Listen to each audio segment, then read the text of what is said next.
You're listening to Let's Talk Fantasy Football, where men of fantasy genius have realized, hey guys, we don't need real football skills to dominate on the fantasy field.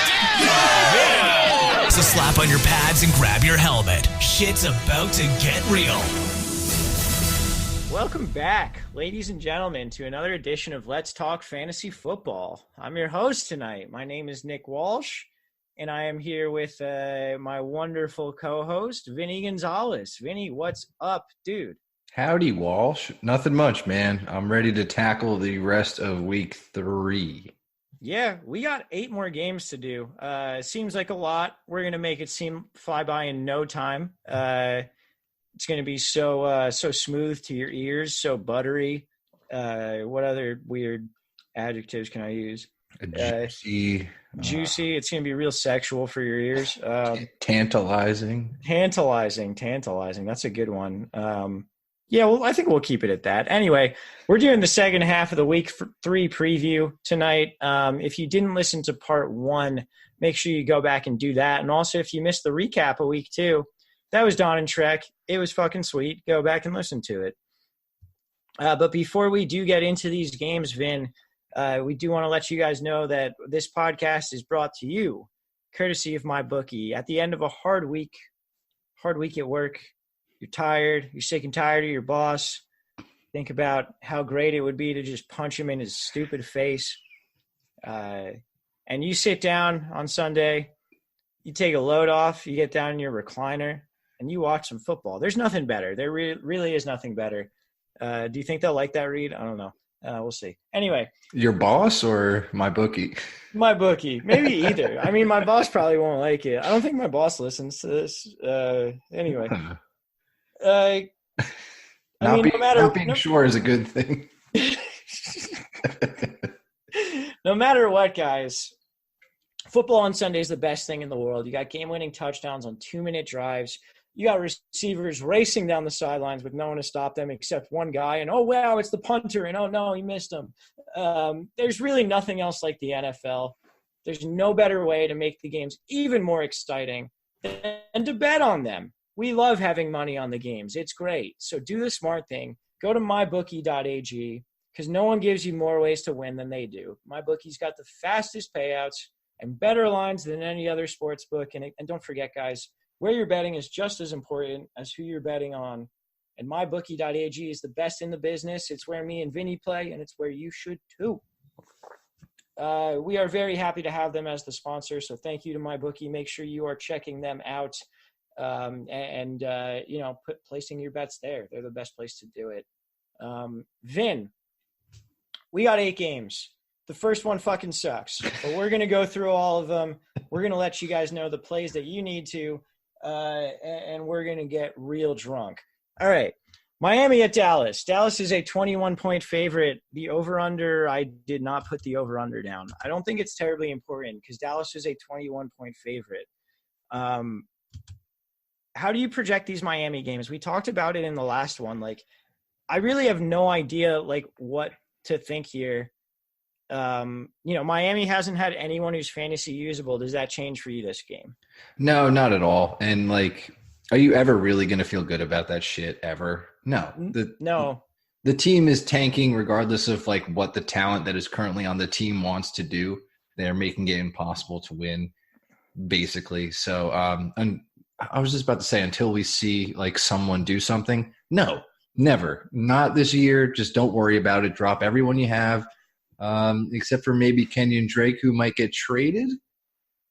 That's probably the only person I'd maybe hold on to. And even then, like, maybe just fucking drop him. No big deal. I mean, his equity is due to the fact that he might get traded. Yeah, right? which speaks volumes. Yeah, like, that's not necessarily someone that you want to hold on to because it's like, oh, no, he might get traded in a week. It's like, to who? Yeah, to what and then situation? you gotta wait till he learns the playbook, get involved, see what he's doing. Just fucking get rid of him. And then he goes to the Bears and he splits carries with David Montgomery. You know, it's like and Cordell Patterson and Mike Davis. Like, yeah. I will say one guy I'm mildly interested in, only in daily as a large field tournament play, is Devontae Parker. He's had 7 targets each of the first 2 weeks. He had 0 catches on 7 targets this past week, which feels like it deserves an award. But the other, he has a ton of air yards. He has like 310 air yards. I'm mildly interested as like a guy to throw into like 1 or 2 lineups in large field tournaments and just hope maybe he hits the nuts this week. It makes me less about it that Robert Quinn comes back for the Cowboys after being suspended 2 games, because I was like, oh, the Cowboys pass rush hasn't been that great this year. Dolphins quarterbacks, can't handle the pass rush. Their offensive line is bad. Maybe this is a week where there's enough time where they can actually complete a couple deep shots. Robert Quinn coming back makes that less likely. So I still don't know if I'm going to actually do that, but it's something I'm considering. I can't fault you for that, but it's stupid. So yeah, I know. I got fancy play syndrome. It's fine.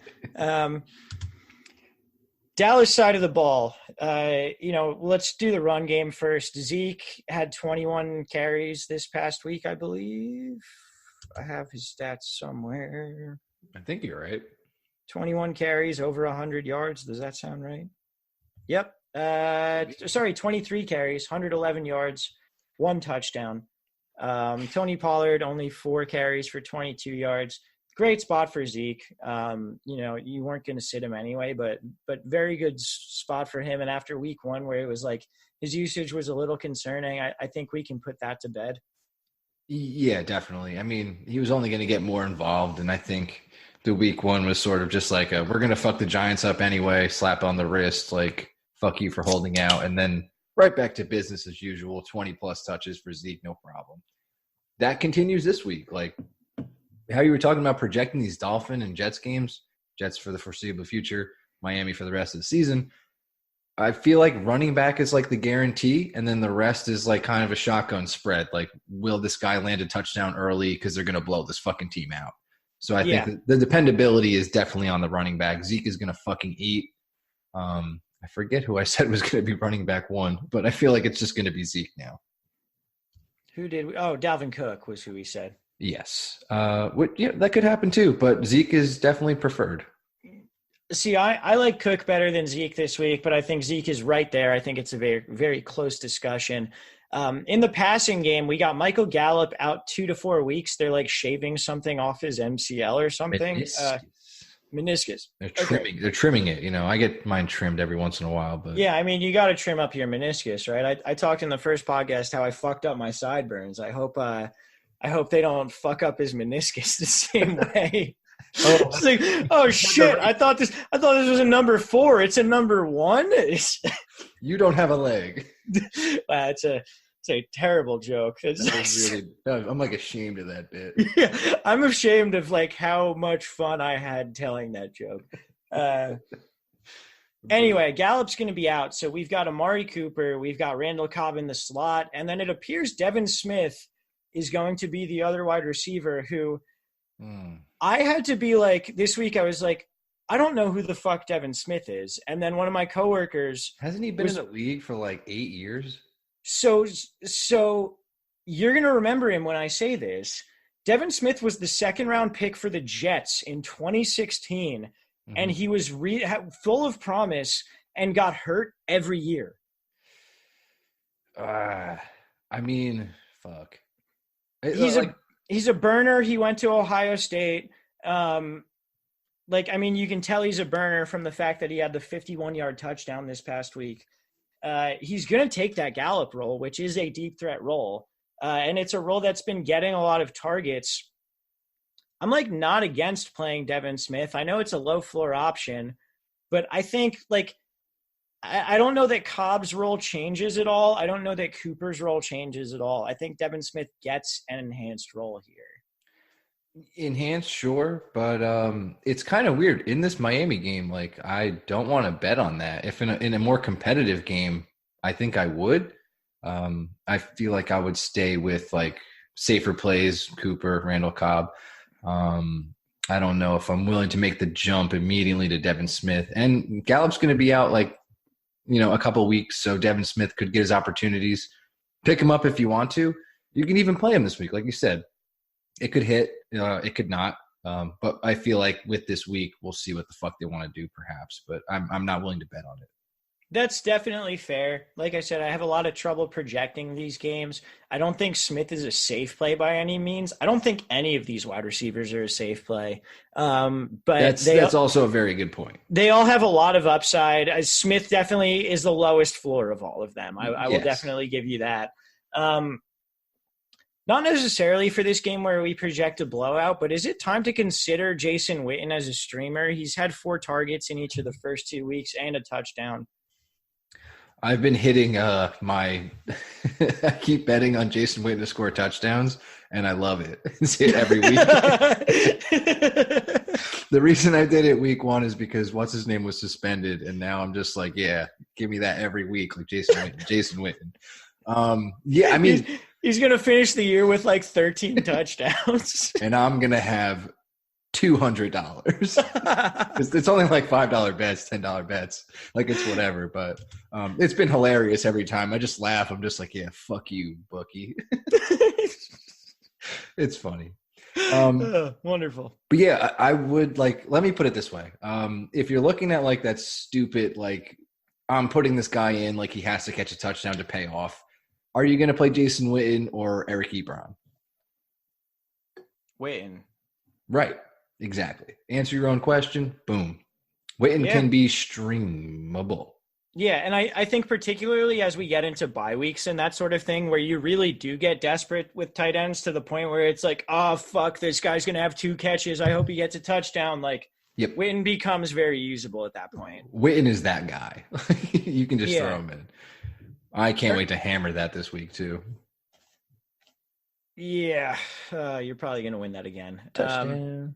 I just realized I don't think we picked Oakland and Minnesota in the last game or in the last podcast, did we? Minnesota. Yeah, me too. All right. I'm taking Dallas here. Yeah. Cool. The Giants at the Bucks. This game is going to suck, but the big news of the game is that Daniel Jones will be the starter. So we got Danny Dimes in there. Eli is done. He finishes his career hopefully at 116 and 116. Hilarious. That would be extremely funny. Also, I know like a bunch of my friends were sending me like you know the photo collages of like the Manning face or whatever, and they're guys who are a little less into football. And I was like, yeah, 2-time Super Bowl MVP and has made $252 million as a professional athlete. Yeah. One of my friends at work was like, all Eli Manning has done is like be really awesome, win 2 Super Bowls, and just the worst thing he's done is make a dumb face. Like that's it. I'm like, you made a really great point. Like, yeah, everyone's just like, oh, every year, just like get him out, change it, whatever. Continues to be like Eli. So very much love Eli and what he's done, but I feel like this move was a little early to throw Daniel Jones in. Probably after the bye week, I'd probably be considering it, but lo and behold, here we are. It's like the worst time to do this. They're in an away game against the Tampa Bay defense that seems to be better than we expected. They're much better than last year, hands down. It's just not a great situation. Is this offense going to change it all? No. Everyone's still really hurt. Golden Tate is not there. The only weapons they have are Saquon and Evan Ingram. What do you want Daniel Jones to do? He can scramble a little bit more than Eli. Like, that's it. He's not going to change much here. I mean, Daniel Jones looked really good in the preseason. I know take that with a grain of salt, right, exactly. All that. But I'm not opposed to them making the switch. I think, I don't think it changes too much for the fantasy outlook for the rest of the guys. So we've had no word on Shepard for this week, so not really sure. He's probably out again. I feel like we would have had word if like he was expected to play by this point. Yeah. No, he was still in a non-contact jersey. That was his update. Okay. Concussions are very, very hard to time as well. So, keep that in mind if he does end up playing. Latimer is still like dealing with that calf issue. I'm like mildly tempted to just get on Latimer as like another Devontae Parker type of thing where I'm just like, hey, I'm going to make a dumb play and hopefully it'll work out. James Washington was that this past week for me. But I mean, the bottom line is that the two guys you want here are Evan Ingram and Saquon Barkley. They're both definite starters, and that does not change. Yeah, that is it. All right, Tampa Bay side of the ball. I'm back on Jameis. Am I stupid? No, and we sort of talked this out in our last podcast where it's just like, I think you told me, like, am I wrong to think that he's going to have a couple 30-point games, 20-plus games? Like, no, you're not. And it's going to happen. This is a good position for him to do so. They're at home. They're going against the Giants, who have given up great games to, Dak and Josh Allen. So why the fuck can't Jameis blow up here? I don't know. I think he will. And this is my actual contrarian play that, like, not terribly contrarian, but just like one that like is actually going to work. Like, this is a Mike Evans game, and Mike Evans is going to have like 160 yards and a touchdown in this game. And it's been building. It has been building because I think it was you talking about his air yards. And like, it's just like Chris Godwin, not taking shit away from him. He has been lighting it up, but like Mike Evans is still more talented, the preferred target in the system, and his games will hit. It's just not going to be that like explosive, massive target volume that we've seen from Mike Evans over the years. So be patient, keep playing Mike Evans. I feel like he'll finish top 15, no problem. Just hang in there. I think Mike Evans' game is coming. And like you said, I think it's this one. Yeah, I think this is 100% a Mike Evans game. That's taking nothing away from Godwin. I think Godwin can get his as well. The Giants' defense has been absolutely terrible. Yeah.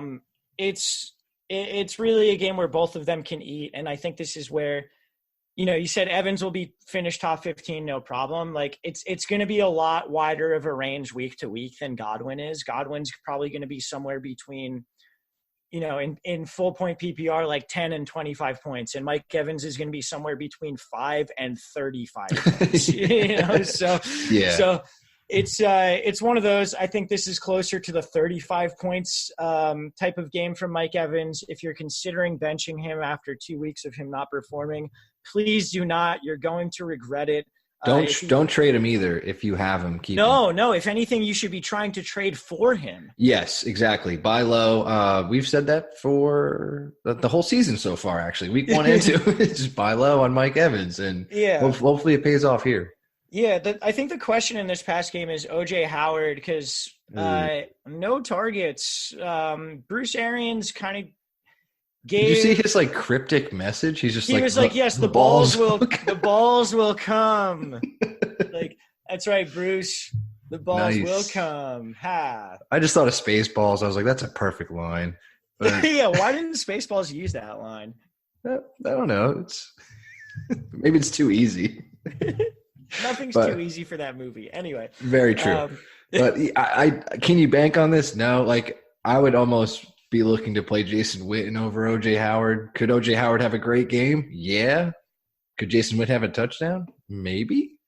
Yeah, I think what I'm doing in this game is if I have O.J. Howard, I'm looking for someone else to start this week in front of him. And if he does perform this week, I'm not mad about it. I'm just taking it as a sign that, okay, I can use him in the future now. So I'm not dropping him yet, but if he lays an egg this week, then I am totally dropping him. Yeah, tight end is sort of something where if they have a bad game, you're just like inclined to try something else. And then if they have a good game, you can kind of eat it and then just kind of deal with it, like you said.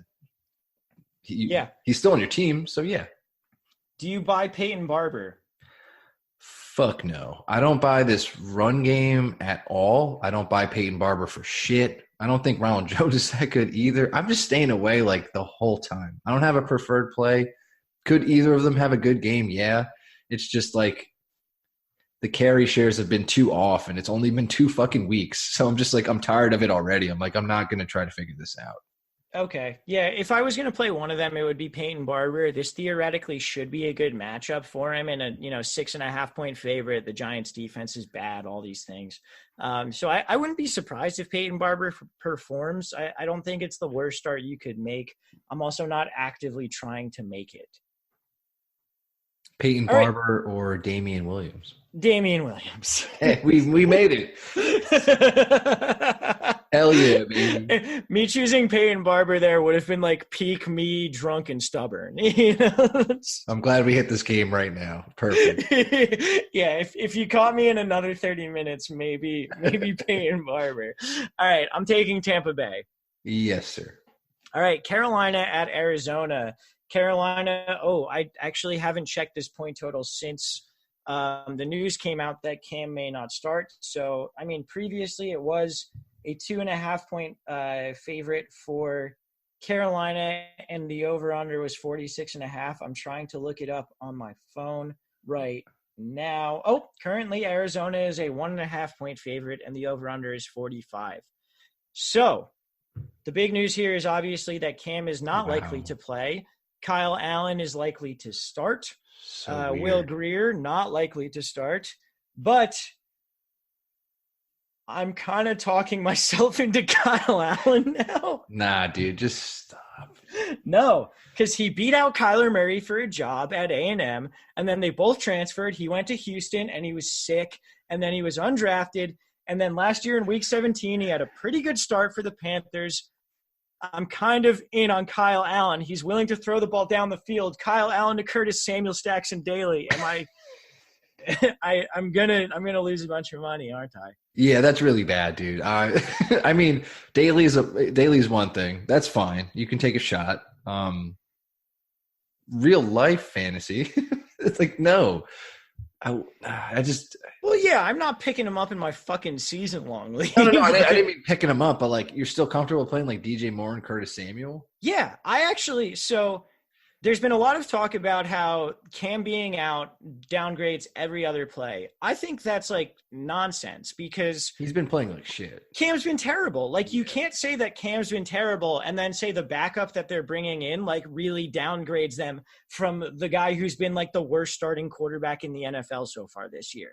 Like there's cognitive dissonance there that needs to be addressed. So Cam is really Sorry, go ahead. I was just say Cam at his absolute worst was pretty much that Thursday night game, and he still gave a good game to DJ Moore, Curtis Samuel, and Greg Olsen. Exactly. So, like, why would Kyle Allen against a defense that is basically the ideal matchup this year because they're going to run a lot of plays. The defense is bad.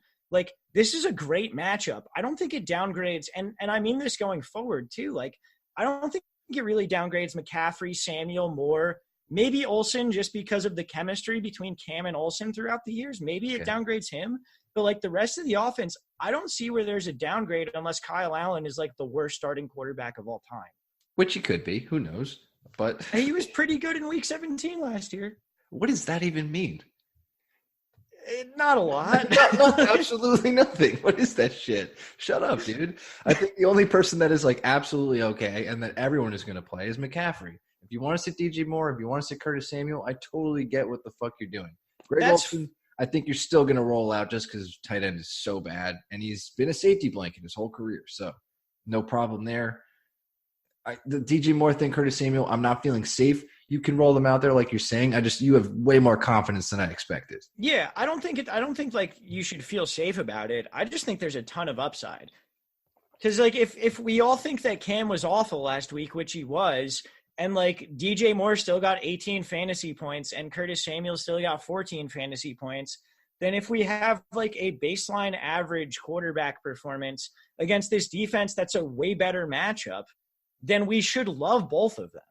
Yeah. I just think they get right back to giving McCaffrey targets and catches because last week, inexplicably, McCaffrey had, like, 2 targets, like, or maybe 4, and, like, 2 catches. I was just, like, in the fourth quarter – is when I said he just got his second catch. That is so beyond stupid. I don't even know what the hell they were doing that game. Cam was looking rough. How do you not design a screen or just a wheel route, like anything to get McCaffrey going? It made no sense. I feel like they get back to this in a big way. McCaffrey's probably going to have a big game. That's an argument that I'll take for sure. That makes a lot of sense to me. Let's move to the Arizona side of the ball. Kyler, pretty good game against the Ravens, which is a good defense. They have a lot of corners out.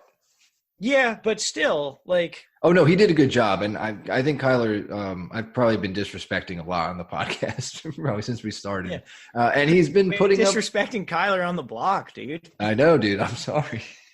He's Kyler from the block, but he's been doing great, and he's pretty much setting that baseline for himself that we always talk about, like that teetering, like always playing him like 16-point game to like going way over that. So he's been performing very well. Yeah, the play volume has been legit. He threw the ball 40 times against Baltimore, put up a pretty decent fantasy day. The one thing that's been weird is he only has 17 rushing yards through the first 2 weeks, which, like, if you had told me that, before the season started, I would have told you to fuck off.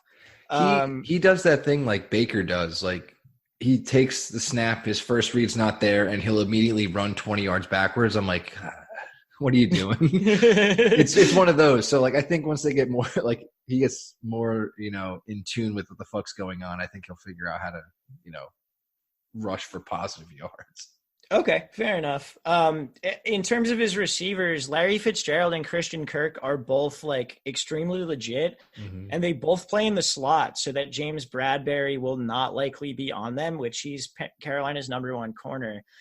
They've been playing these 4 wide receiver sets like pretty consistently, which is interesting if nothing else. But yeah, I'm on Fitzgerald and Kirk. I think they're both absolute starts this week. Yeah, and what's sick about them is their target volume is like right fucking there. They're both in 20-plus territory over the first 2 weeks. That's fucking great.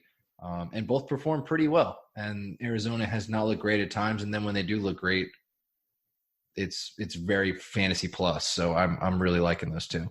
Yeah, in terms of the rest of their wide receivers, Damiere Byrd is clearly their third wide receiver. He had 7 targets this past week. Keyshawn Johnson and Michael Crabtree split like the 4th wide receiver snaps. None of those guys I don't think are guys that you need to play. Damiere Byrd might be a guy to keep your eye on, depending on how the rest of the snaps and targets and whatnot go. But the other guy we need to talk about is David Johnson, who I'm very in on against a team that just gave up a big game to Peyton Barber. Yeah, I think we're finally going to see David Johnson have like a fucking good game rushing. So I think that would be very welcomed by a lot of people. And guess what? The passing volume still worked into that. So he's going to be very tight this week. Yeah, I like it a lot. Who you got in this one? I am going to take the Cardinals. I wasn't expecting them to be favored, but the Cam news, but I do think they win here. I am on the Kyle Allen train. Here's the biggest piece of shit in the world. I said when Will Grier wasn't starting, it would save me from myself, and it hasn't done it. It made it worse, dude. Yeah. Oh man, I suck. Whatever. All right, I'm taking the Panthers. Let's go to Pittsburgh at San Francisco. San Francisco, a 6.5 point favor here. The over-under is only 43.5. Pittsburgh, obviously, the big news is that Ben is out for the season, and we have Mason Rudolph. Mason Rudolph, I think the thing that makes me mildly confident that he can keep this offense afloat in terms of fantasy production is that they traded away their other backup, Josh Woods. Is Josh Woods the correct name? Josh Dobbs to Josh Woods. Josh Woods is a wrestler, isn't he? I don't even know what that is. I'm pretty sure Josh Woods is a wrestler. Josh Dobbs. Correct? No. Where did they trade him? Oh my God. Either way, they fucking got rid of him. Jaguars, maybe? No, it was the Colts. Where's Brian Hoyer? He's on the Colts. Brian Hoyer's still in the league? We're very not in tune with our backup quarterback. Sorry, everybody. Holy shit. The point that I'm trying to make. I got to look it up. You go on. Is that they traded away a guy who was their backup, and that seems to promote confidence in Mason Rudolph as a guy that they think can get it done a little bit. So I'm not entirely scared of the Pittsburgh offense losing all of its juice just because Ben is gone. Like, I'm still confident that Juju will be a good wide receiver, and I'll get into more of the reasons of that in a little bit. But Juju, I think, will continue to be good. I'm still confident in James Conner as a running back. Vance McDonald, if anything, he was targeted. He got 2 touchdowns once Mason Rudolph came in. So I think the Pittsburgh offense can still produce at a fantasy relevant level with Mason Rudolph in the rest of the year. Yeah, I'm not going to hit the panic button on anybody yet. Also, to clarify our fucking rambling there, Brian Hoyer is on the Colts. Josh Dobbs got traded to the Jaguars. So we were right. We just did not know that we were right. You said the Colts, and I said, no, is it the Jaguars? It's like, yeah. Okay, great. Yes. Yeah, so you nailed every point I was probably going to make. I mean, Juju got targeted more than when Ben was in. Rudolph was fucking hammering him. So I still, if anyone in your league is panicking about Juju, I would definitely go out there and try to trade for him. This sort of volatility turnover is something that you could take advantage of in that situation.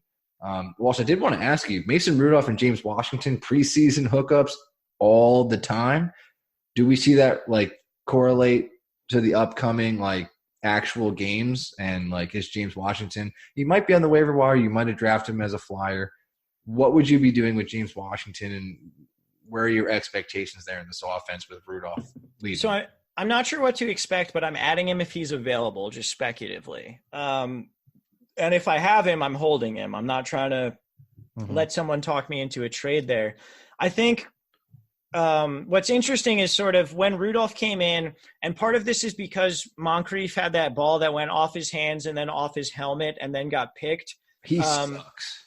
He got benched real hard. Moncrief has been okay in his career. This year he's just been terrible. Yeah.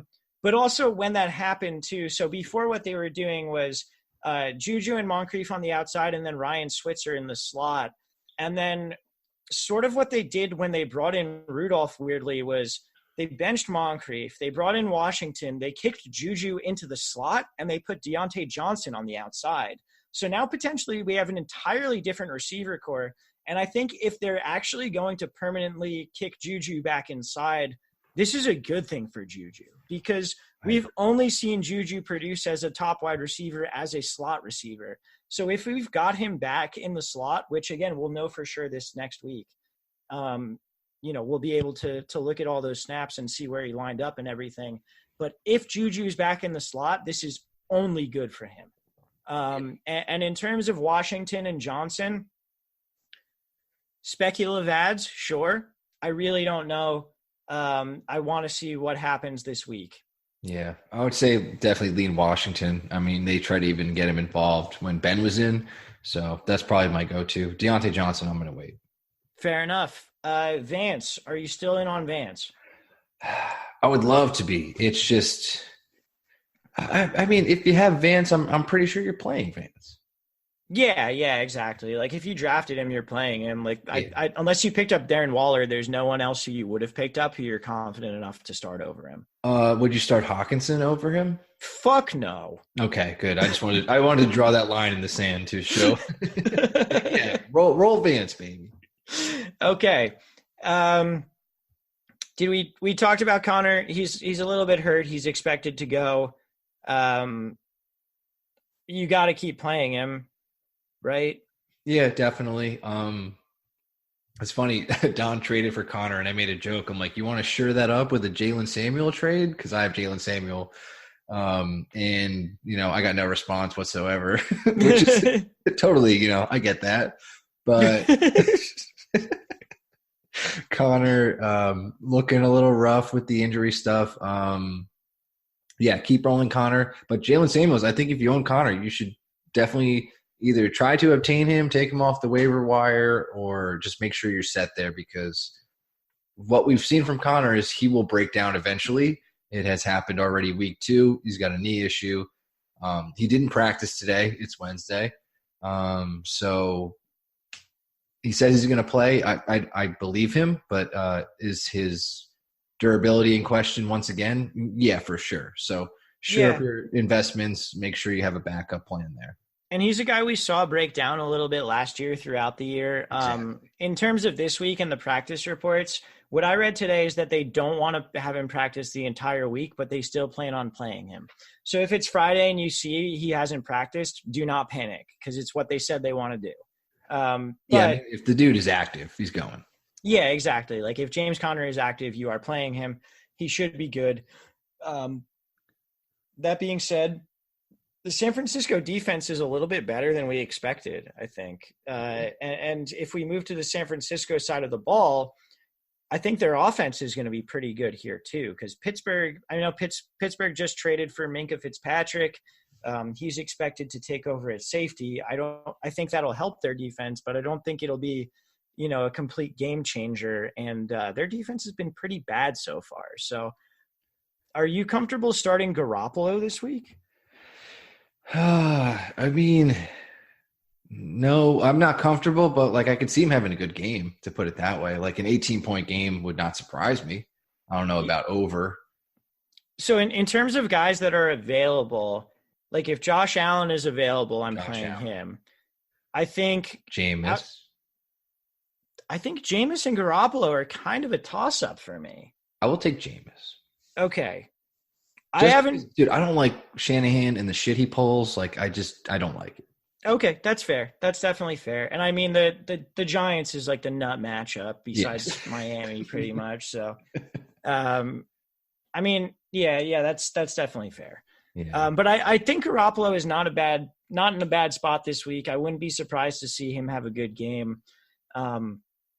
In terms of his pass catchers, all of the wide receivers are playing 50% of snaps. What the fuck is going on there? You don't want to own anybody. You don't want to pick up anybody. You don't want to play anybody. But can you drop Pettis? I'm dropping the fuck out of Pettis. Somehow I hated the dude all like off season. Maybe said like 2 good things about him, and then I owned him in every league. And I'm just like, what the fuck is wrong with me? Like, I do that every year. Like, I just wind up with people like that. And I don't know. I guess the value's right in the draft, and I'm just drunk enough. And, like, anyway, I digress. You're dropping the shit out of him. The dude threw, like, a pass this week, and that was the only action he got. Yeah, I mean, but, like, 49% of snaps, like, that's not terrible.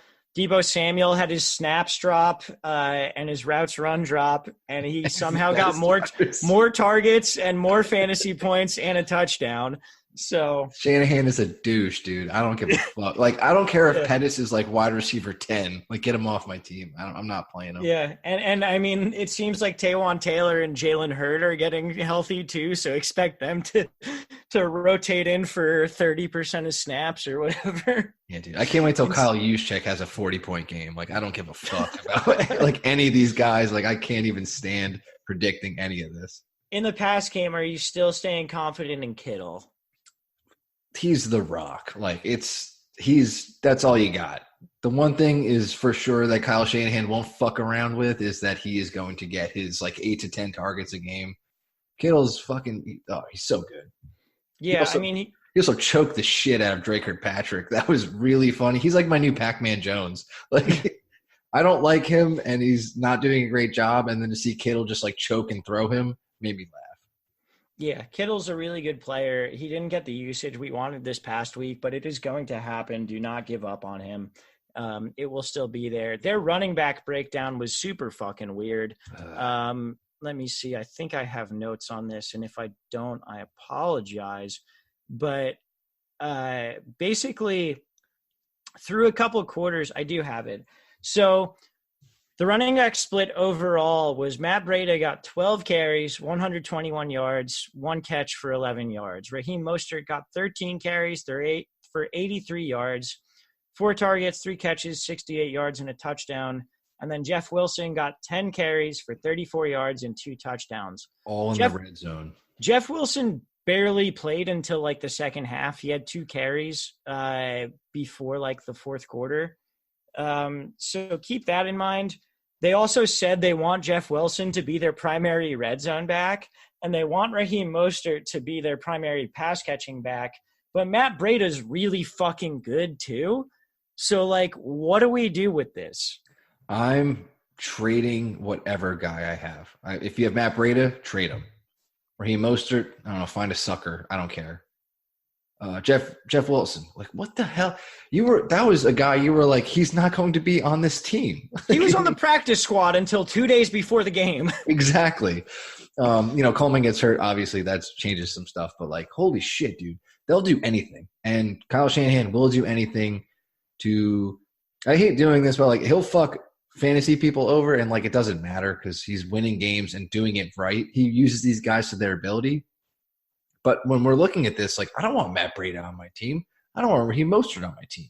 I want these guys off my team. This week, I will start Breida, and I will also start Mostert. I'm not going to start Jeff Wilson, but I'm not saying that's not the right move. It's just like a move that I don't want to make. I want these guys away from me. I want guys that are more sustainable. I don't like putting a guy in and then questioning like what the fuck is going on while the game is happening because you don't know shit. That's fair. I think at this point, like my mindset is just like the usage will be weird and it won't necessarily be predictable, but hopefully it'll end up okay. And I think it's the worst way to be. Yeah, I guess so. If it works, it rules. If it doesn't, you're more fucked than you were.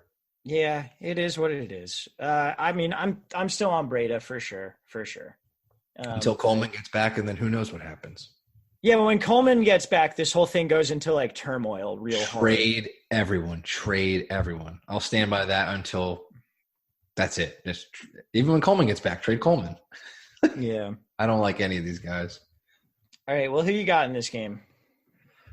I'm going to take – I don't like to, but I think – no, you know what? Fuck that. I think 49ers are better than people think, and I think you were on them more so than anybody. So I bet them to win the Super Bowl. I'm going to take the 49ers. That is on my phone under my name.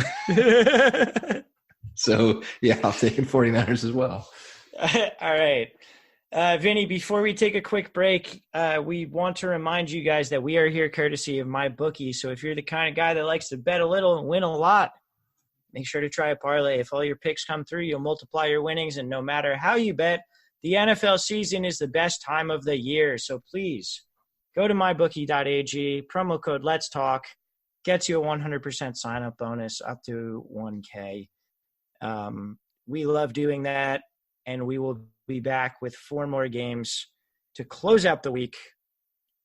We'll be right back, guys.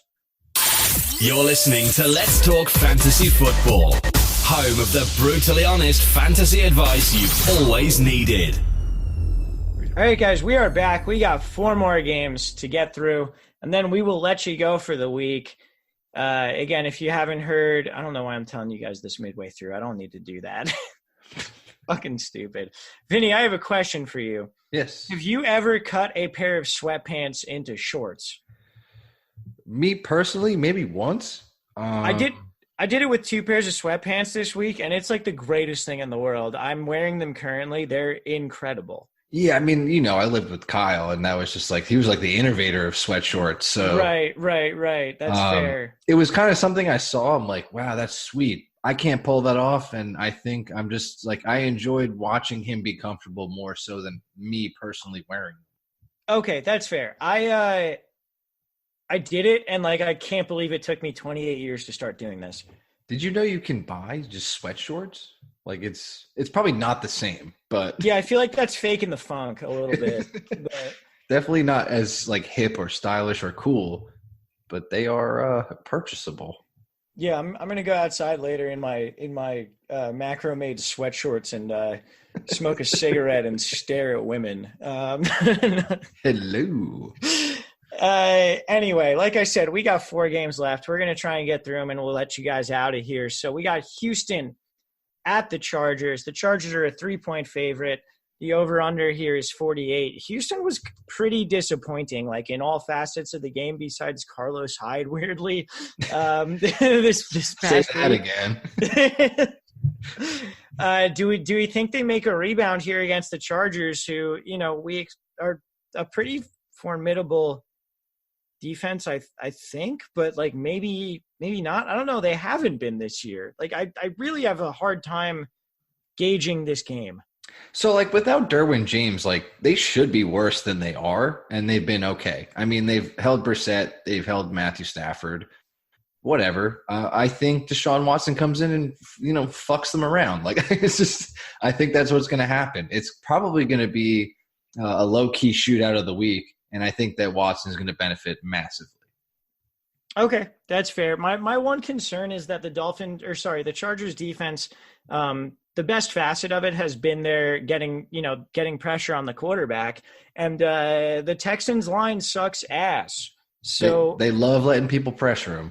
Yeah, it's like crazy. They're gonna Andrew Luck this guy, but like it's the parallels are like absolutely insane. It's too much, dude. It like freaks me out and makes me upset. But but I don't know. I'm a little concerned about that. We'll see, I guess. Like if you're I was concerned last week, and I mean, Deshaun Watson put up a horrible game. It was like 12 points, but again, he's got that floor. Like it's the 15-point rushing quarterback floor. You signed on for Deshaun Watson. I feel like you just kind of ride this out.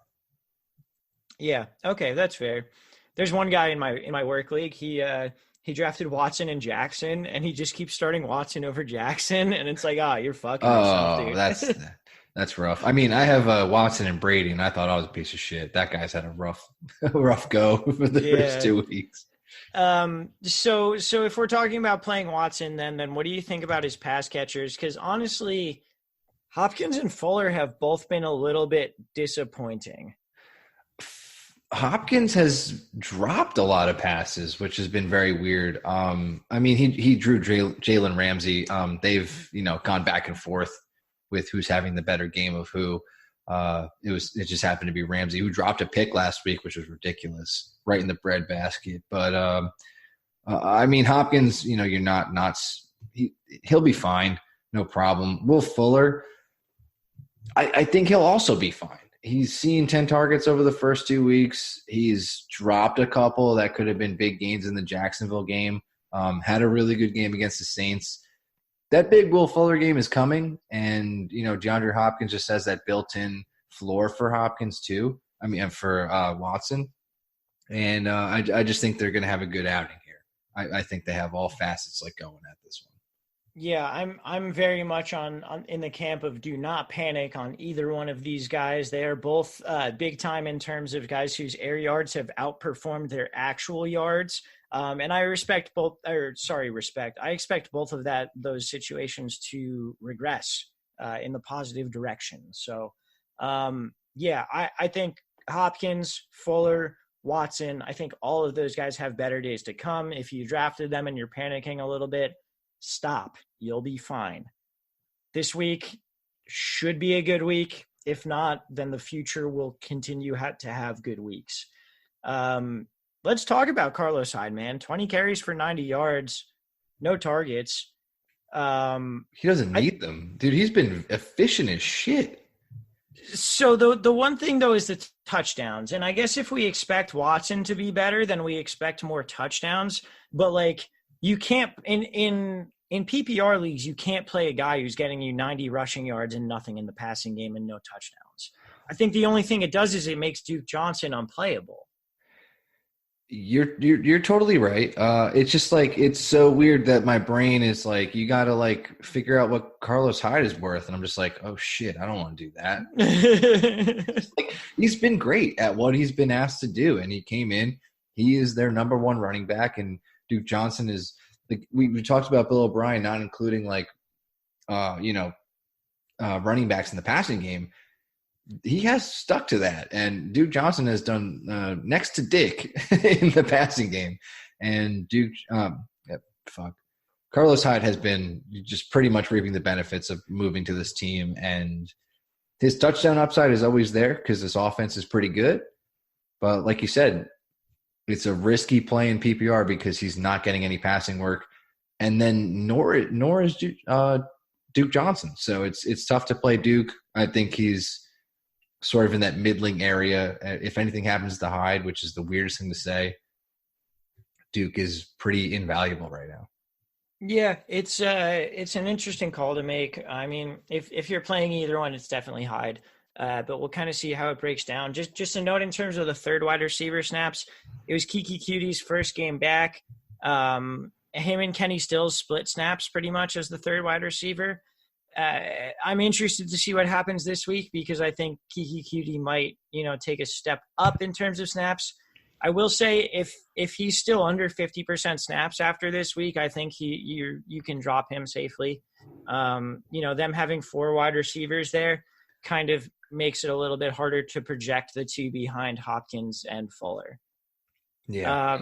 Kenny Stills has been all right.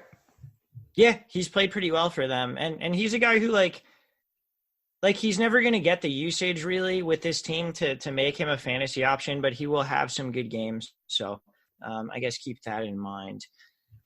On the Chargers side of the ball, the first thing to talk about is Austin fucking Eckler. Ooh, he is a stud until further notice. Yep, nothing's going to stop him. My main concern with him is maybe like durability, but like, dude, don't even think about that shit right now. Just enjoy this. He is smashing. Melvin Gordon is probably not coming back till like week 8, week 10. Even he might even get traded or whatever the fuck is going on, but Eckler, until further notice, like top 5 running back, bar none. Yeah.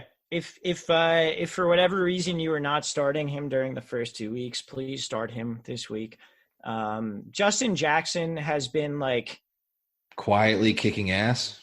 Yeah, I guess that's the way to describe it, is that like it's not necessarily usable, but it's like the kind of production where if he gets a touchdown, which he had one called back this past week, like then he would be usable. So, I mean, I'm not against using him in your flex.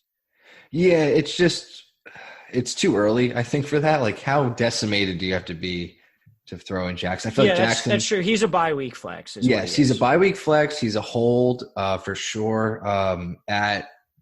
To your advantage, I mean, you could trade him to the Eckler guy unless you're the Eckler guy. To shore up that, because you can kind of probably work in the fact that Melvin Gordon might not be on this fucking team. But who knows, really? In leagues where I am the Eckler guy, I'm trying to lowball the Melvin Gordon owner. And get Melvin Gordon. That's what I'm doing. Hey, Dick. I'll give you Deshaun Jackson. Particularly because the Melvin Gordon owner at this point is usually a guy who's not doing great, right? Because they drafted Melvin Gordon in the top 4 or 5 rounds. And, like, they're maybe 0-2. And, like, in every league that I'm in, I'm texting the Melvin Gordon owner just like, hey, man, I'll give you Will Fuller for him. Or, like that kind of, like. I was just about to say, every Melvin Gordon owner in all my leagues is 0-2. Yeah. How could I mean, it's very predictable that would have happened. Who would have known if you'd taken a guy that's not playing in the fucking 3rd or 4th round that you would suck? It's tough, but yeah, definitely go after that, lowball him, and then, maybe give him something fair, whatever. So in the passing game, Keenan Allen is obviously smashing. He had 15 targets, 8 catches, I think like 84 yards or something like that this past week. A guy who's an every week start no matter what, but in this sort of narrowed target share is even more of a start. The question I think here becomes, what do you do with Mike Williams? Because he was on the injury report this past week. And he only had 5 targets, but like monster catches. He looked great. He looked really, really good making those catches. And he ended up with I think 4 catches for 84 yards, I want to say. Mm-hmm. So like, are you playing him this week, or? I would not. He's a hold. He's definitely a hold for me. I would be way more comfortable when he's healthy to play him. The offense is like ready to go. More so Mike Williams is ready to go. So until he logs like full practices, I'm probably not rolling him out there. And depending on like big catches and shit, randomly more so than just like expecting them when he's fully healthy. You know what I mean? Yeah, and I will say, I mean, for 5 targets, like he put up like pretty much like the ceiling of what you would expect for his production for 5 targets this week. In terms of like those 84 yards, maybe like not getting a touchdown, sure, but like I don't think you should expect if Mike Williams gets 5 targets that he's going to have 84 yards. So keep that in mind, I guess. But yeah, as he gets healthier, should be a solid play. For now, it's Eckler and Keenan on this offense. Do you need to start Phillip? I don't think you should start Phillip. No, it's been a little dicey for him. I know Don took him in our league as like his backup and then tried to play him against the Because Lions. he took Breeze too, right? No, he had Baker. But right. He had a good matchup against the Lions and, really made some sketch decisions. I think it was mainly because their kicker sucked and he was trying to take a shot to win the game.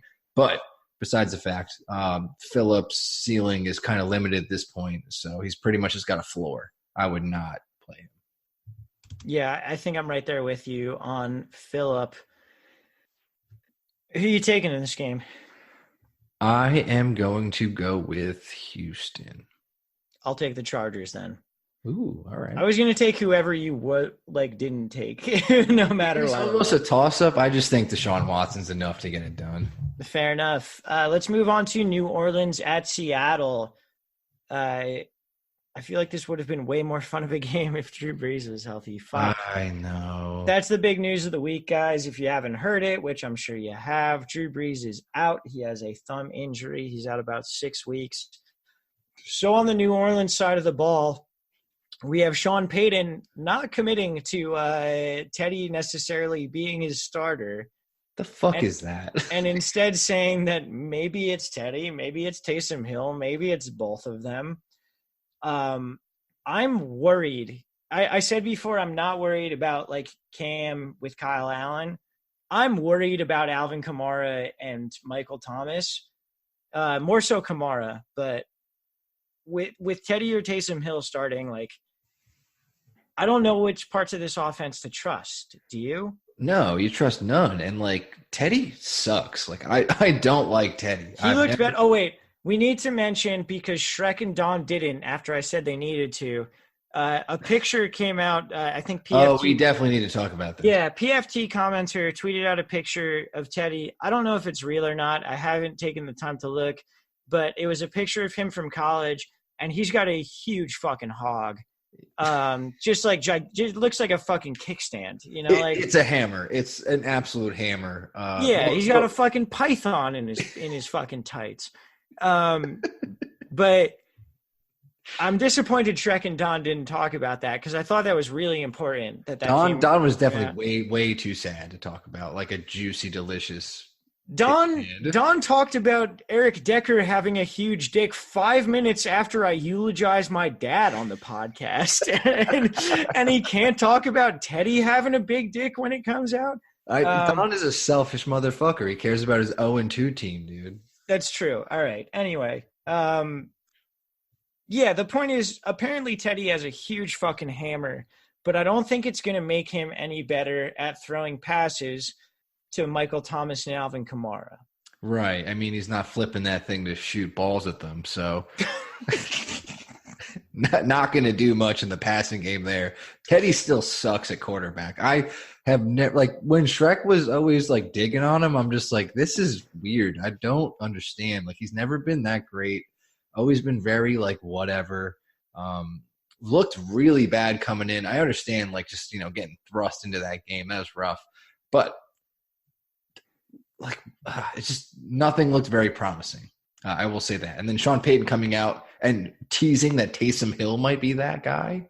No, just first of all, Taysom Hill is not starting this game. It's going to be Teddy 100%. Yeah, I mean, so in terms of the pass catchers, Teddy did target Michael Thomas a decent amount when he was in there.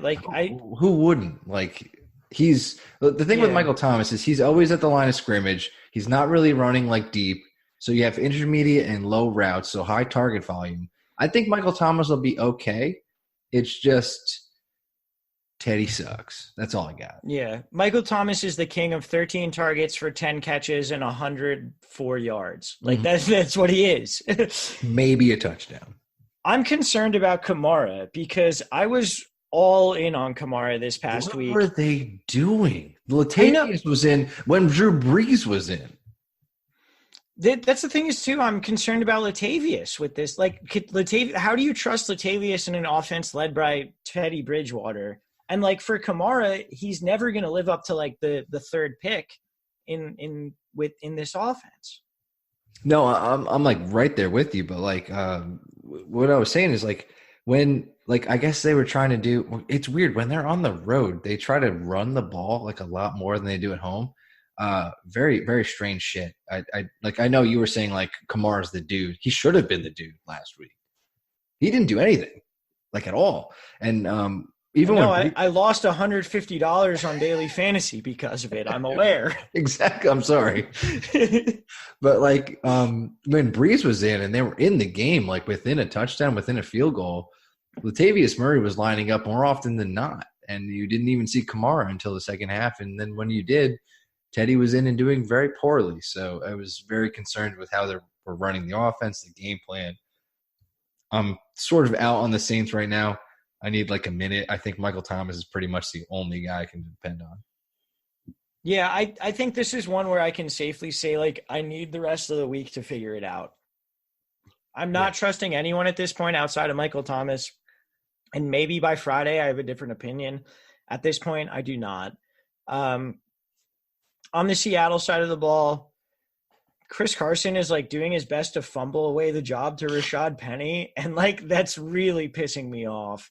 But it's too early for him to be doing that too. Like, he has 3 fumbles in 2 weeks. Like, you can't be doing that, man. Like, you're so good. Just don't do that. Yeah. And I made a note with Shrek. I was like, and Rashad Penny was disappointing. He's like, why are you even talking about that? I'm like, it could be important later. And it's important now. Yeah, he had like a 30-yard touchdown this past week. With Russell Wilson throwing his mean-ass block. I love when Wilson gets downfield. Besides the point, gets me hot. Penny should be owned. I feel like that's not crazy. Yes. Like at all. If you are the Carson owner, more so. You need to get Penny. Like anything can happen in this backfield. Pete Carroll is a douche. But he is a douche that will feed the mouth that is helping the team. If Chris Carson keeps fumbling, this beautiful picture that we painted in the first week will disappear immediately. And you know how much he loves Penny, took him in the first round, whatever. It's something real that you need to pay attention to now. Yes, I completely agree. It's difficult to entirely project at this point. I think this week I'm willing to play Carson for sure. I'm not willing to play Penny, but I'm willing to see what he does. And then in the pass game, really, we saw Tyler Lockett after 2 targets the week before. He gets 12 this week. Part of that was I think that's going to be what it is, though. Like sometimes 12, sometimes it's 2. And I like it in this matchup, too, because New Orleans slot corner P.J. Williams is not spectacular, whereas Marshawn Lattimore and Eli Apple are a little bit better. So I like that matchup this week. I think Lockett is definitely a start this week. Are you rolling out DK Metcalf? Because, motherfucker, they're lining him up on the left, and they're making him run straight, and he's catching balls. That's what he's doing. It's funny because everyone's like, can DK Metcalf be more? And he's done nothing but be what we expect him to be, and he's been great. So I'm just like, if he's doing the one thing that he's known for and no one's accounting for it and he's doing well at it, like, dude, go out and get yourself some DK Metcalf, throw him in your lineup, flex him. He's a wide receiver 3 right now for me, or like a flex. I like DK Metcalf, dude. The dude is a monster. Yeah, and at Ole Miss, what they asked him to do was line up outside on the left and run 9 routes. And what they're asking him to do in Seattle is line up on the left, out wide, and run 9 routes. And shocker, he's doing great at it. It's almost as if you play to your players' strengths, then they will succeed. Yeah, Lockett, I think, great start this week. DK, I think he's a wide receiver 3/flex sort of option there. Yeah, I agree, and I think Seattle's going to try and put the pedal down in this game and just fucking win. So I will expect more pass attempts by Russell Wilson this game. Okay, Will Disley caught 2 touchdowns this past week. Any Will Disley love? Jason Witten over Will Disley. Fair enough. I also do not want to play Will Disley. I'm taking Seattle. I am too. Rams at Browns. Rams are a 3-point favorite. The over-under here is 50. On the Rams side of the ball, your boy Todd Gurley, much more promising week this week. You back in? I mean, I have no choice. I'm in for the fucking roller coaster. Like I said, like it was a good ride today. I hit the peak. I got the G-force going. It was a good Todd Gurley week. A lot less Malcolm Brown than I expected from the first week. But they're going to have to run it against the Cleveland front. I think they're going to try to keep the ball out of Goff's hands in a weird way to say, because road Goff kind of sucks. So I hope they're going to try and run the ball a lot more. Cleveland's defense has been weirdly good against the run, unless you're Derrick Henry. So we only have a 2-game sample size, and it's like the shitty Jets and then like Derrick Henry plotting for like 200 yards. So yeah, it's a little weird, but I think they're going to try to ride Gurley out in this one. So I'm really liking Gurley. His usage, it's weird because you have to accept how good it is for his long-term value. I think I've come to terms with that. Like, am I going to love Gurley getting 12 to 15 points, like 15 being his ceiling for now? Like, I think you have to deal with it. And, like, when they need him, they'll use him. And a prolonged season of good games is a lot better than just, like, a few blow-ups and, just breaking. Yeah, Gurley doing what he's doing now is going to prevent what happened last year, which was Gurley blowing up for the entire front portion of the season and then fucking you in the playoffs, Exactly. So it is what it is. I think it's encouraging that he got 4 targets. I know he caught 3 of them for 4 yards. That's not great, but like the fact that he's getting passing down work is good. The fact that he got a rushing touchdown is good. Those are both very encouraging. I think I'm pretty optimistic on Gurley going forward. I know there's going to be ups and downs, but I don't think it's going to be as much of a roller coaster as we initially thought as we were watching the games week 1 Sunday. Exactly. And I think like his downs are a lot of like RB2 ceilings. So if someone's panicking, I would go out there and trade for Gurley, if possible. Malcolm Brown, that shit too. But I really have come to accept what is happening, and I think it's a really good thing. I think that's healthy. That's healthy of you to do. Yes, I am very brave. And, speaking of Malcolm Brown, do you have any interest in playing him, or is he just kind of a stash at this point? See, he's always been a stash. And like after week 1, everyone just says like, do you play Malcolm Brown? Like, no, shut the fuck up. You don't. And guess what? You don't. And yeah, it's always been that. It will always be that. If you play Malcolm Brown, you're literally hoping for Gurley not to be in the game. So shut up. Like, stop doing that. Yeah. The wide receivers. So Robert Woods had 2 targets. That's like the lowest he's had with the Rams. Pretty wild. Cooper Kupp had 9 targets for 5 catches, 120 yards, and like that insane play. Oh my God. That was like maybe the play of the year. And then he obviously got tackled at the 1, but I was like, come on, just give it to him. Yeah. Like, he earned that shit. Like he deserved it. And then Brandon Cooks got 4 targets, 3 catches, 74 yards, and a touchdown. I feel like we haven't seen the Rams offense do what we really expected so far this year. That being said, I'm still rolling out all of them.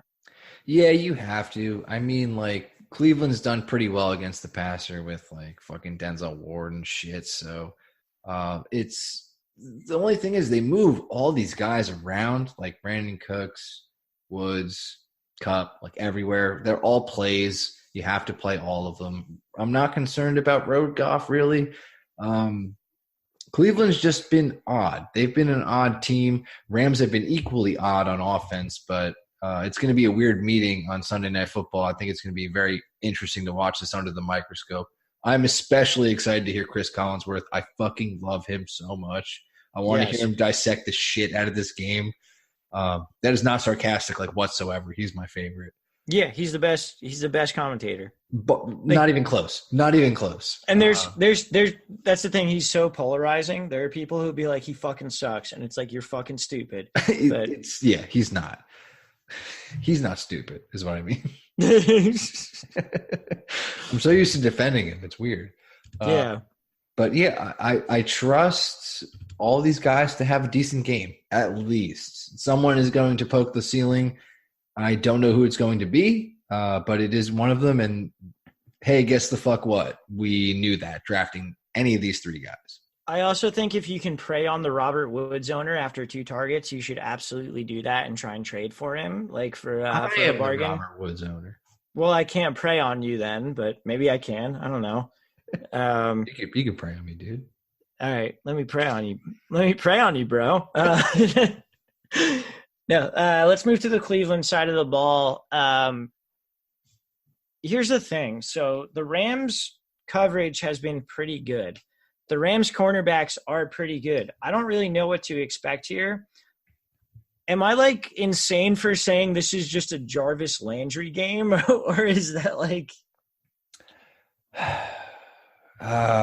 It's not. Because Njoku's out. Njoku's out. He's got a broken wrist. Mm-hmm. So that pretty much just like tight end scratch. Like you're done. They don't have anybody. So you're not playing Demetrius Harris. You're not. It's weird because I feel like Nick Chubb should have a lot more catches on the season than he should.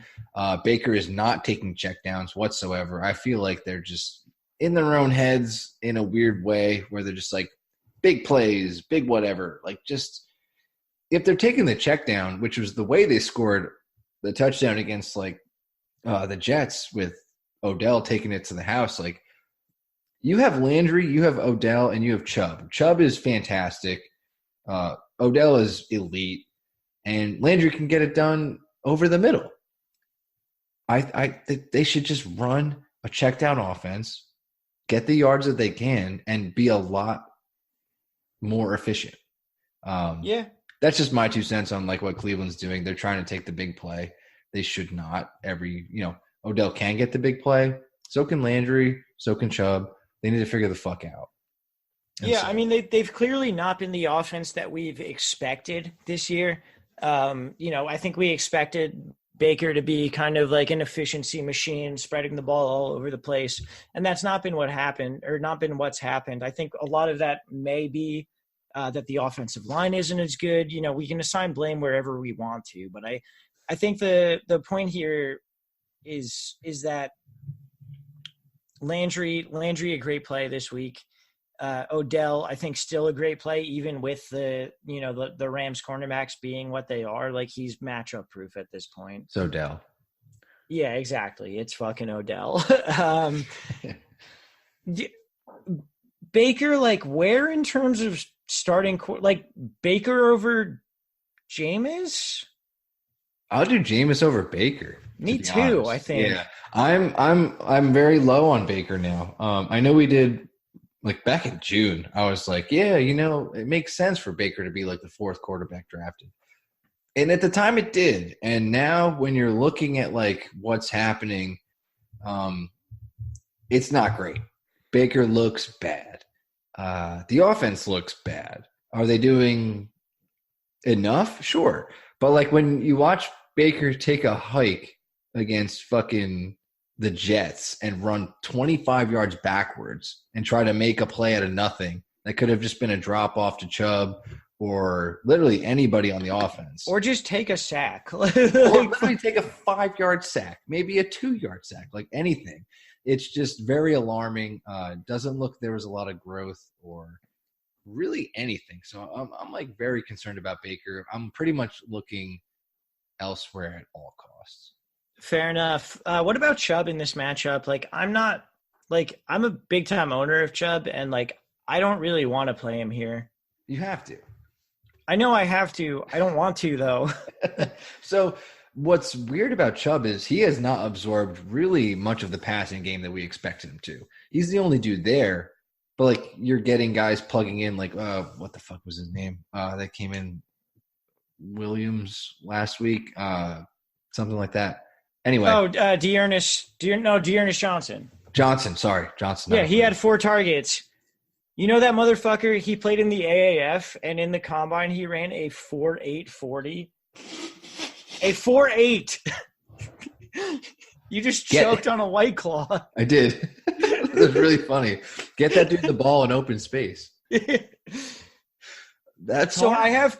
I have this actual decision to make this week. So let me throw this out to you. So in one league, I have fucking McCaffrey Chubb, and then I've been starting Eckler in the flex.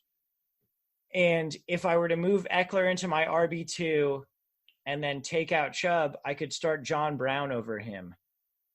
Oh, would you start John Brown over Chubb in a full PPR league? Because I'm going to do it, I think. I don't think you're wrong. That is a very unique situation. That's a you situation. I don't know if anyone else has. But I think that gives perspective on like where we value him. It really does, and that was probably what I needed when I was talking about how Chubb is like, all right, you're definitely right. Like, I think I'm going to bench him this week. I don't think you're wrong, like, at all. And like, if like Cleveland's offensive line is rough. Like, sure, they did great against the Jets. CJ Mosley was out, whatever. Yeah, Quinnen Williams was out too. Yeah, a lot of people were out, and like, you're facing Aaron Donald. Period. That's it. So you're right. I think that's a good move. Yeah, and I mean, is it possible that Chubb goes for like 150 yards and 2 touchdowns? Like, yeah, totally. Sure. But, like, I don't think it's likely. No, I agree with you. That is a perspective. Very eloquent of you, Vinny Hemingway. Yes, sir. All right, let's move to the Monday night game. We have Chicago at Washington. I cannot believe this is the Monday night game. Dude, we didn't even pick Rams Cleveland. Sorry, who do you want there? The Rams. Yeah, me too. Sorry to bother you. All right, Chicago at Washington. Chicago is a 4-point favorite. The over-under is only 41.5. I feel like this one is easy too, but we do need to talk about some peripheral players. There's 3 people, maybe 4 people that I want to start in this game. On the Chicago side, Allen Robinson, no problem. I fucking love Allen Robinson. He's great. Despite the worst quarterback play maybe of all time, he's so good. I love Allen Robinson. It's not the coolest matchup. I think Washington's defense is a lot better than we thought. This over-under is maybe a little too good. I think it's going to be like a less than 25 points. Like, it's going to be a little rough. Yeah. But, yeah, Allen Robinson has to be played. He's a wide receiver 1, and he commands that target share no matter what. Yeah, I absolutely agree with that. I think Allen Robinson is going to be a guy who I said it last week. I think he's going to be a guy at the end of the season where, like, how did he not get drafted earlier? And I know he didn't necessarily perform that way this past week, but he still had a decent target share. And against Washington, I'm not afraid of their secondary at all. Josh Norman, I think, is dust. And I think the rest of their secondary is not really good at all. So, yeah, I'm in on Allen Robinson. The other player on Chicago who I think we should consider is David Montgomery, because his snap share and his carry share rose significantly. And he's been getting all the carries in the red zone. Are you in on Montgomery this week, or are you thinking we should wait a little bit more? I'd love to wait, but you kind of can't if you're in this situation. Like David Montgomery, because you probably drafted him to be a starter. I was just about to compare him to like Devin Singletary, but like Devin Singletary went a lot later, and I feel like a lot of people went really heavy on David Montgomery when, like, all offseason I was comparing the situations like very closely, and like you should have drafted them probably the same way. But Montgomery went way early, just like under the assumption that like stuff would happen, which is what we try to stop you guys from doing. Which, whatever. Yeah, it's concerning to say the least. I mean, you could throw him out there, but like, it's like, will he get the workload? I don't know. I might need another week, but against the Redskins that have kind of been hanging in there, but they're a bad team. You don't need to be nice to them. They're a bad team. They're the Broncos of the NFC. Like, they really are. Like, they have a good defense, I think, and they're just getting rocked. So, Football Outsiders has them 28th in defense. Pro Football Focus has them 29th in defense. They're a bad team. They're facing. The Bears don't have a great offense, though. I might consider starting Mitchell Trubisky if I needed to this week. The Redskins are bad. The Redskins are bad. Jameis or Mitch? Neither Jameis, but Garoppolo right after or Jameis. Mitch? What? Who's that? Garoppolo or Mitch? Garoppolo. Andy Dalton or Mitch? Mitch. No. Fuck. Okay. But no, you're right.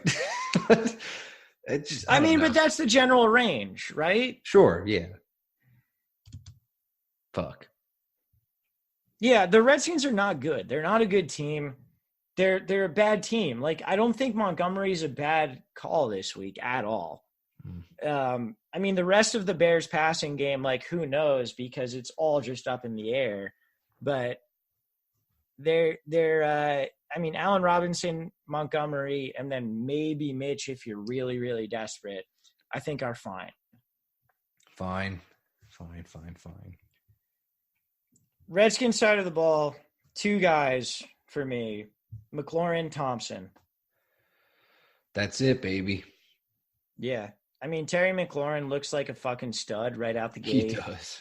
He's really good. He's very good. Like we're not imagining that. He's really good. Yeah, no. Dude, Shrek didn't want me to talk about him. I was like, yo, McLaurin. I know. I heard that. He tried to sweep over him, and you were like, wait a minute. Let me talk about Terry McLaurin. Even when I said Terry McLaurin, he's like, dude, shut up. I'm like, no. I need to say this. It was rough. But yeah, dude, McLaurin rocks. Like, I love him as – I don't want to like label a savior, but like if you're like, you're dying like early on in the season and you're rough at wide receiver and you picked him up, like you're probably okay. He just had a really rough matchup against the Cowboys.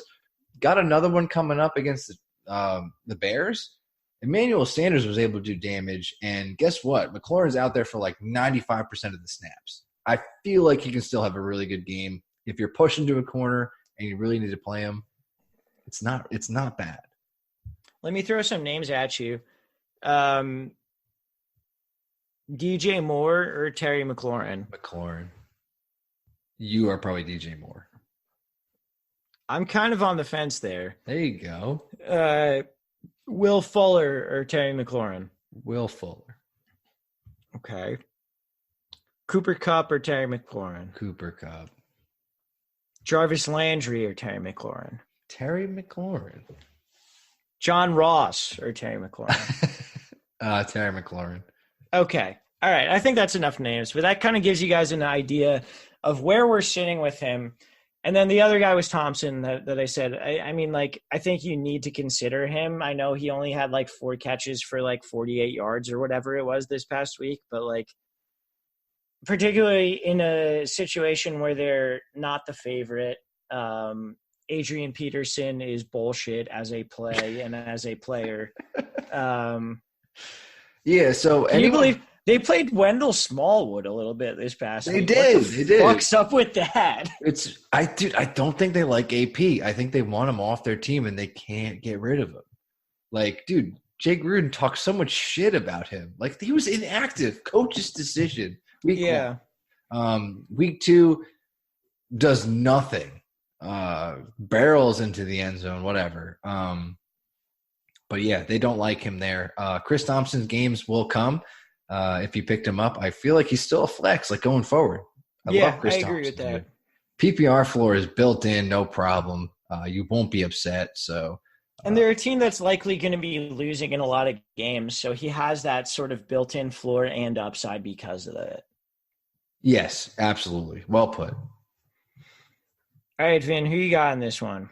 I'm going to take Redskins in, the upset. I was going to do that, but I'll take Chicago to split it again. So. We are split so much. Yeah, seriously, which is good. That's what we want in a football slate. It should be a fun one this Sunday, guys. We're all really pumped on it. Yes. Me and Vinny have had a great time doing this, so thank you guys for joining us. Vin, do you have anything else to leave the people with? No, enjoy it. Overreact week 1. Reciprocate week 2. Week 3, just like shit yourself. Yeah, that's right. Week 3, shit yourself is the advice that we have. So thank you guys. If you have made it through this entire thing, thank you very much. We really appreciate it. So much. Yeah, this has been a lot of fun. Again, it's been Wednesday night, so we'll see how that goes in terms of the advice and whatnot. But if you guys have questions, please reach out to us, Instagram, Facebook, Twitter, however you normally would reach out to us, email, whatever it is. Please do so. We will try to answer you as best as we can. And guys, I guess for Vinny and for Let's Talk Fantasy Football, I am Walsh. Later, podcast. This has been Let's Talk Fantasy Football. Thanks for listening.